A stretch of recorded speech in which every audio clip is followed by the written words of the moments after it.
झेनझीचं आंदोलन झालं आणि त्याच्यानंतर आता थेट राहुल गांधी पुण्यात येणार आहेत आणि या संपूर्ण त्यांच्या कार्यक्रमामध्ये सावित्रींच्या लेकींचा आवाज घुमू दे असं आवाहन करण्यात आलेलं आहे. मुलींना प्राधान्य देण्यात आलेलं आहे. त्यांच्या या कार्यक्रमामध्ये मुलींना प्राधान्य म्हणून आपल्याबरोबर काही मुली आहेत, त्यांच्याकडे आपण जाणून घेणार आहोत. उद्या राहुल गांधींचा दौरा पुण्यात होणार आहे, मुलींना प्राधान्य आहे. काय सांगाल या सर्व गोष्टींवर, तुमच्या काय प्रतिक्रिया आहेत? उद्या राहुलजी पुण्यामध्ये येत आहेत, ते यासाठी येत आहेत की त्यांना स्पेशली मुलींसाठी संवाद साधायचा, मुलींसोबत संवाद साधायचा आणि ते पण पुण्यासारख्या ठिकाणाहून की ज्याला आपण विद्येचं माहेरघर म्हणतो. सावित्रीबाई फुलेंच्या शिक्षणाची सुरुवात इथून झाली, त्यांच्या शिक्षणाची मुहूर्तमेढ इथून रोवली गेली आणि त्या सावित्रीच्या लेकी त्यांच्याशी राहुलजी संवाद साधण्यासाठी येत आहेत.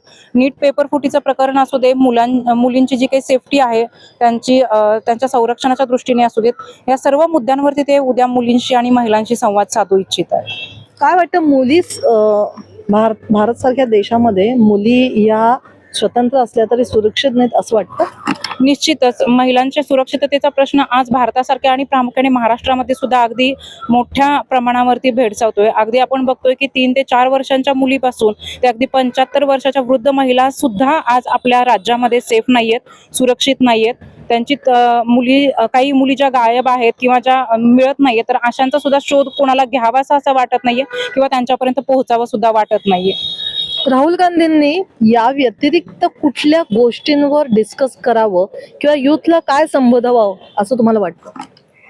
राहुल गांधी सुरक्षेच्या मुद्दा सोडून एकंदरीतच आज जे शिक्षणाच्या मुद्द्यावर आपल्याला सगळेजण बघतोय, जंतर मंतरवर जे काही झालं, पेपर लीकचे जे काही सगळे मुद्दे, याच्या व्यतिरिक्त वाटते की आज एकंदरीत शिक्षणाची जी परिस्थिती आहे, म्हणजे आज आम्ही ठिकठिकाणी कॉलेजेसच्या बाहेर फिरतोय, बोलतोय, सगळेजण म्हणताय शिक्षण महाग झाले, मुली ते शिकू शकत नाही.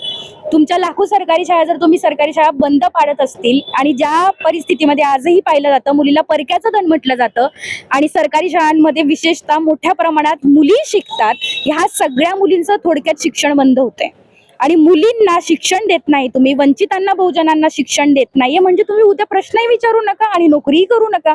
म्हणजे हजारो वर्षापासून जी गुलामगिरी होती या देशामध्ये ती पुन्हा आणायची आहे का? राहुल गांधींच्या या संवादामुळे या सगळ्या गोष्टींवर फरक पडू शकतो असं वाटतंय? बिलकुल पडू शकतो, का नाही पडू शकत? तुम्ही छात्रों की गुंजचे प्रोग्राम भारतवर बघा, किती मोठ्या प्रमाणात. तुम्ही झारखंडचंही प्रकरण पाहिलं असेल, राहुल गांधी तिथे त्यांचा मेसेज पोहोचवत आहे. तर ठिकठिकाणी ही आशा का उतरते आणि नुसतं जे म्हणत होतं त्याच्यापासून आता जेन अल्फा मध्ये आलेले तुम्ही पाहताय, विद्यार्थी उतरताय शाळा वाचवण्यासाठी. मला वाटतं हा आशेचा किरण आहे आणि अशा पद्धतीने ठिकठिकाणी लोकांनी बोललं पाहिजे आणि विरोधी पक्ष नेता ज्यावेळेस अशा पद्धतीने सामान्य जनतेला पाठबळ देईल, तर या सामान्य जनतेला का नाही येणार बळ? हीच तर खरी लोकशाही जी रुजवण्याचा प्रयत्न या देशात व्हायला पाहिजे. म्हणजे उलट मुलांना आळशी करणं किंवा मुलांच्या रोजगार निर्मितीच्या प्रश्नापासून पळ काढणं आहे. मला वाटतं की जे मुलं आज एज्युकेटेड आहेत, त्यांच्याकडे डिग्री आहेत पण हाताला काम नाही, त्यांच्या हाताला काम उपलब्ध करून देणं हे कॉन्स्टिट्यूशनल राहील आणि ती संस्कारची जबाबदारी आहे. कारण जेव्हा सरकार सत्तेत येतं तेव्हा प्रत्येक सरकारला हे महत्त्वाचं असतं की त्यांनी शिक्षण आणि रोजगार या दोन्ही गोष्टी प्रत्येक व्यक्तीचा अधिकार आहेत. 2000 रुपये पॉकेट देऊन त्यांना तुम्ही लालूच देतात का किंवा त्यांना तुम्ही मूर्ख बनवतायत का किंवा त्यांना तुम्ही बेरोजगार तसेच ठेवणार आहात का लाईफ टाईम? त्यापेक्षा हे असे कामं, लाडक्या बहिणीसारखे कार्यक्रम काढून किंवा 2000 रुपये बेरोजगार भत्ता देऊन काही उपयोग होणार नाही. मुलांना सस्टेनेबल डेव्हलपमेंटसाठी तुम्हाला इन्फ्रास्ट्रक्चर उभं करावं लागेल, गव्हर्नमेंट अपॉइंटमेंट्स करावं लागेल, गव्हर्नमेंट जागा काढावं लागेल, भरती घ्यावी लागेल, शिक्षक भरती घ्यावी लागेल, पदभरती, तलाठी भरती घ्यावी लागेल. अनेक ठिकाणी गव्हर्नमेंट रेशिओमध्ये आजही कंत्राटी लोक भरलेले आहेत. हे कंत्राटी लोक भरण्यामागचं काम म्हणजे प्रायव्हेट लोकांना मोठं करणं, भांडवलशाही वाढवणं आणि या देशामध्ये असलेली मूळ संविधानाचा जो सार्वजनिक विचार आहे किंवा सर्वांना न्याय देण्याचा विचार आहे, त्या मूलभूत हक्काला हानी करणारा विचार आहेत. आणि म्हणून गव्हर्नमेंटनी जागा काढायला पाहिजेत. पॉकेट्स देऊन किंवा कुठली लाडकी बहीण किंवा लाडका भाऊ योजना आणून काही होणार नाही.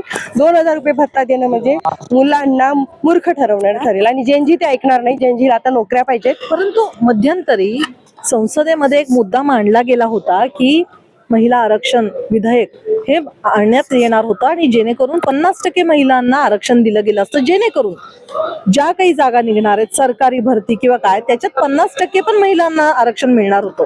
पण याच्यावर काँग्रेसनेच विरोध केलेला आहे किंवा त्याच्याकडून मतदान करण्यात आलं नाही. अशा वेळी कुठेतरी काहीतरी भ्रष्टाचार होतोय का किंवा काय बदलणं गरजेचं असं तुम्हाला वाटतं? बिलकुल केला नाही काँग्रेसने विरोध. सरकारने ज्या पद्धतीने संविधान आणलं, संसदेमध्ये बिल आणलं होतं, डिलिमिटेशनचं बिल महिला आरक्षणाच्या नावाने आणलं. आणि हे जे सरकारचं षडयंत्र होतं की डिलिमिटेशन मंजूर करणं, महिला आरक्षण ऑलरेडी झालेलं होतं आणि काँग्रेस तयार होतं की जे जागा शिल्लक आहेत, ज्या जागा आहेत त्या जागा जसं तसं तुम्ही आरक्षण लागू करा. परंतु तो मुद्दा डावलून डिलिमिटेशनच्या नावाखाली महिला आरक्षण लोकांना दाखवून नारी सुरक्षा वगैरे त्यांनी अभियान राबवलं किंवा नारी सन्मान योजना जी राखवली किंवा गावागावामध्ये जे मोर्चे काढले, ते केवळ ढोंग आहे, महिलांना फसवण्याचं कारण आहे. आणि आता समाजाला हे कळायला लागलं, लोक बोलायला लागलीत ना विरोधात, महिला बोलायला लागल्या, तरुण बोलायला लागलेत, कारण नाटक तुम्ही किती दिवस करू शकता. त्यामुळे त्यांनी जे डिलिमिटेशनच्या मुद्द्याखाली महिला आरक्षणाचं बिल आणलं, तो फसवा प्रयोग झाला भाजपाचा. आणि हा फसवा प्रयोग सर्व जनजीला समजलाय आणि म्हणून जनजी, तरुण मुली आम्ही सगळ्या रस्त्यावर उतरलेलो आहोत आणि याचा जबाब आम्ही शासनाला विचारणार. जेनजी म्हणून आता तुझ्या प्रतिक्रिया काय? उद्या राहुल गांधी येतात, दिपके पण येणार आहेत. याच्या आधी दिपक्यांनी पुण्यात पण आंदोलन केलं होतं, कारण पुणे हे Oxford university, east Oxford university म्हणून संबोधलं देखील जातं. विद्यापीठात ते आंदोलन झालं. आता उद्या राहुल गांधी स्वतः येतात जेनजीशी संवाद साधायला. तुझं काय म्हणणं आहे? ऍक्च्युली मुलींसाठी ते ऍक्च्युली येत आहेत, म्हणजे शिक्षणाच्या पासून अजूनही मुलींना खूप प्रॉब्लेम्स येतात, म्हणजे शिक्षण घेण्यापासून आणि त्यांना शिक्षण झाल्यानंतर करिअर घडवण्यासाठी पण खूप प्रॉब्लेम्स येतात.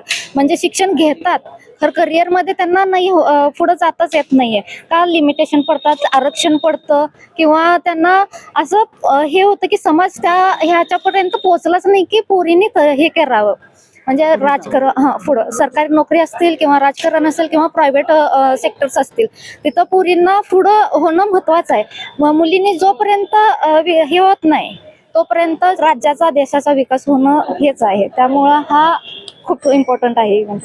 नक्कीच ज्या प्रकारे उद्या राहुल गांधी पुण्यात येणार आहे आणि सावित्रीच्या लेकींनो, तुम्ही याच्यामध्ये सामील व्हा, आपले प्रश्न मांडा, असं देखील आवाहन काँग्रेसकडून करण्यात येणार आहे.